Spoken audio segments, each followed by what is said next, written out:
Hi everyone, welcome back to my channel. Welcome to Nina's Chelsea Corner. If you're new round here, Chelsea are back in action with some pre-season friendlies against Bayer Leverkusen tonight at Stamford Bridge, followed by AC Milan literally on Sunday, so just a day apart. But we have had such a busy schedule, such a busy year, no time to rest. I hope those players enjoyed those short little holidays and are ready to get back to it.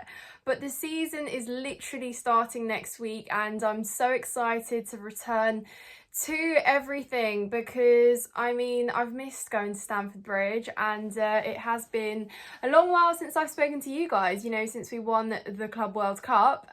So world champions, it's an exciting time. I feel like every single summer I sit here and I say that because it kind of feels like it's always a new little mini era beginning since the takeover because of how much has changed, how many managers we've gone through. But I just really hope that this could be the start of something longer in terms of a sustainable path of progressing and achieving hopefully our next big goals in the upcoming years. But yeah, I'm back. Welcome to the channel if you're new. If you enjoyed this video, then please hit the subscribe button and like the video. You can follow my social media platforms as well. I'm on Instagram, TikTok, Twitter, all of that. It's linked in the description down below. Let me know how you guys are doing, how you're feeling, and it has been an interesting transfer window. In terms of spending, we have got some competitors who are beating us to it this season in terms of spending, but it's not done yet. So I say that because everyone always says we win the transfer window, but that's not what it's about. We have new goals on the horizon and all of these transfers need to make sense and obviously help us in the season. But it is all cheery. However, there is some bad news that we have to address, and that is of course that Levi Colwill has reportedly torn his ACL, so he's going to be out for a large part of the season. Now, this is a big blow. It just seems like as Colwill was getting into his groove and coming off the back of a really good season for him, he was growing as a player, he was getting comfortable in his position at Chelsea, and he was finally kind of living up to those high expectations that we had for him when he arrived at the club. And every player, sadly, well, not all, but most do go through this, and it's going to just be a challenge that he hopefully returns from stronger, bigger and better. This will, though, have some repercussions on our current situation because coming into last season, did worry about our defence. That proved to be fine because actually we saw that we had, I think, the third best defence in the league and we were pretty comfortable. A lot of players settling in, but it just still seemed to me that there was quite a lot of interchanging going on in our back lines, and for the longest time I've just wanted us to have a little bit of consistency in that back line, and it seems that we won't get that this season. I was really excited for Colwill to finally form that partnership with Wesley Fofana, who can barely make it through a season, bless him. But that won't happen, so we must adjust and adapt. And of course we have signed Tato, who is looking like a good player himself, exciting, young, but a decent, I guess, level of playing time now that he's had up his belt. But whether he can actually fill in for Cole's position is a different question, because obviously he was brought in to be someone who learns from Kukurea and then occupies that left-hand side there. So he already kind of has a challenge there if he's going to pop in and play in place of Colwill. But that is up to Maresca to work out, because it doesn't quite seem like Chelsea is too worried in terms of going in and looking for another centre-back. Now, that does leave us, I think, a little bit short, because we're going to be playing in the Champions League next year as well. We're obviously going to have the Premier League, we're going to have our domestic competitions, and that does call for some concern regarding our depth in defence. We'll talk about goalkeeping later because you guys know how I feel about that position, but it does mean that in that kind of defensive area, we are left a little bit thin on the ground. Let me know what you guys think, but in my personal opinion, I would go in and bring in another centre-back, because with how injury prone West Fofana is, he's not exactly your most reliable defender either. and it almost just is a bigger what if with West Fofana. Like, the idea of him is better than the reality. Not that he's a bad footballer, but he can't stay fit, and we haven't seen him in a full season at Chelsea yet, so how can you possibly rely on something that you haven't seen before?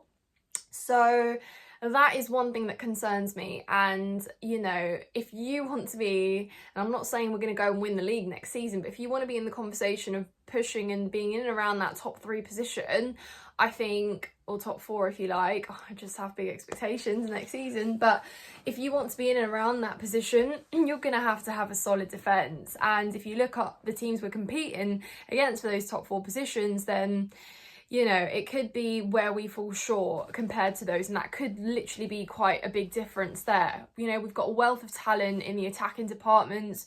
Our midfield looks pretty decent, but in terms of our defence, that is probably definitely the area we are looking perhaps the most fragile in. And it's not necessarily our fullbacks, because God willing, Cucurella and Reece James stay fit. You know, we've got Hato there as well, Malagusto.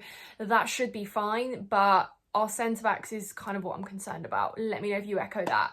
But moving into some other transfer news, Alejandro Garnacho from Manchester United is potentially going to be a real deal that we see happen this transfer window. It has been echoed for some time, so we're pretty serious about this one. Obviously, Chelsea were interested and still apparently are in Xavi Simons, but that seems to not be an either-or situation. It seems like they're 2 separate deals, and Garnacho is quite highly favoured. He's made it pretty clear on his behalf he does want Chelsea and no other club, or at least, you know, not interested in anyone else. But am I keen on this signing? I don't think I really am, guys. I've got a lot of sceptical thoughts about it. Again, our fan base is pretty divided, and again, I'd be keen to find out where you stand with Garnacho. But for me, it's almost like he has the qualities, some of the good qualities that we've seen in wingers that we have brought in recently, and, you know, can probably dribble, have a shot on them, have a go, and have that not really flair if you like, but something about them, and then it really just not contribute with actual numbers. Now, obviously, Garnacho in terms of G&A has been kind of going up, and at one point he was Man United saving grace in a season not long ago, but they've been going through a pretty rough time, so I don't know if that's a good thing or a bad thing. And whether he comes in and instantly upgrades us and contributes to numbers, I don't know. And, you know, if you look at the fact that people are saying, oh, in a better environment, similar to Sancho's situation, he might thrive, he might actually get his numbers up, but I am not too sure. I think if the money is right and it is similar or lower to that kind of 30, 35, then maybe.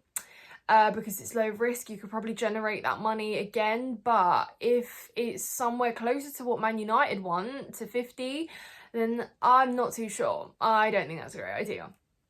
So we'll see what happens with that, but, you know, it's very, very different. Garnacho is a player that does like to be a superstar, and he does like to almost have his main character moment. And what we're looking to build here at Chelsea is where we all have we kind of have our front line contributing collectively and also working as a collective, and not having a bunch of individuals that are all just trying to score some goals for themselves. Obviously, we want more goals from our wingers. That's a fact. Pedro Neto is not necessarily a goal scoring winger. We definitely wanted more goals from him. Noni Madueke equally wanted more goals from him. He's now gone, so that's that ship has sailed. But I just think that, you know, when Sancho arrived, he was all about the assists. He almost didn't even really ever want to shoot. They're kind of like the 2 different, completely contrasting profiles in terms of not ego, but let's just say Garnacho will definitely be shooting a lot more than passing, maybe. So yeah, that also does raise a little bit of concern, but I'm not crazy about that signing, and honestly, I'm scratching my head a lot more than I'm just... yeah. But anyways, in other news, Nicholas Jackson and Christopher Nkunku won't be playing any Chelsea games that are coming up, which means that they are probably heading out. And with Nkunku, that isn't really news. Nicholas Jackson, maybe I'm a little bit more surprised at, because I really thought that he would perhaps be here next season with some healthy competition, enough games to kind of see some rotation, and not even rotation, just to have that depth, just to add that extra player in there who's got, I think, enough experience now and some decent numbers up his belt for the pressure he has had on his shoulders. Let's be real, Jackson was brought in as number one and sole number one when he wasn't even ready. Now he's got a little bit more experience, and you could definitely argue that he is perhaps a little bit better. Maybe conversion rate is still a bit questionable, and you know how I feel about that. However, I just think that is having, you know, Joao Pedro and Liam Delap only enough? Obviously, Mark Gu went out on loan. What other real options are there? To have that kind of third striker. Maybe Joao Pedro isn't even envisioned to be an out-and-out number 9, and we might see him out wide, even though I think he should really be playing as a centre-forward, and he looks great in that position. So it's going to be an interesting decision there. But Nicholas Jackson probably will favour staying in the Premier League. There is interest there.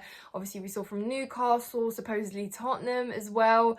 I think Bayern's name has been brought up as well, though he probably will definitely prefer to stay in England as it stands. But we'll see what happens. And obviously, the fee is going to be quite high. I mean, in this market, with what strikers are being valued at sometimes, and these stupid fees at times, then it wouldn't be crazy to value and put Nicholas Jackson's fee up either.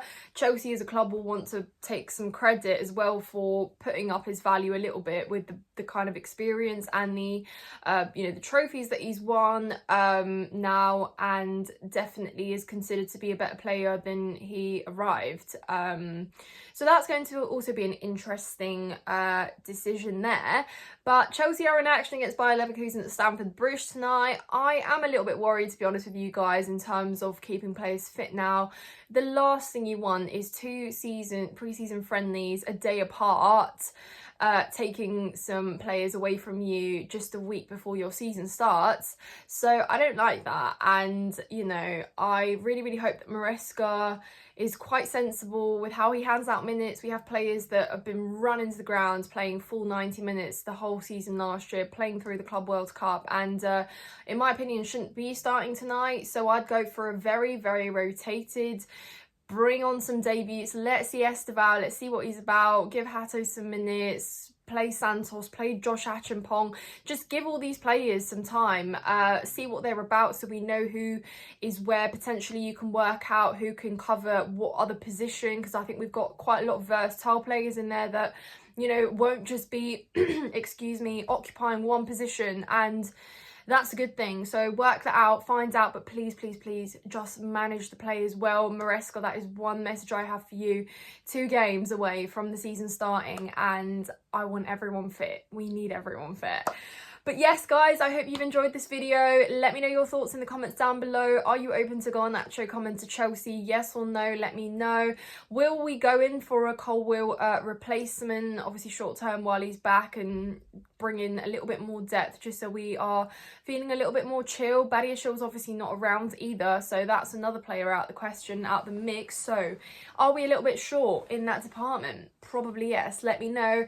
And talk to me about Nicholas Jackson. Is that a good move? Is it a bad move? What would you value him at, and what is a sensible fee to sell him at? Subscribe to the channel, guys. Follow me on social media, like this video, and I will be back very soon. Thank you so much for watching.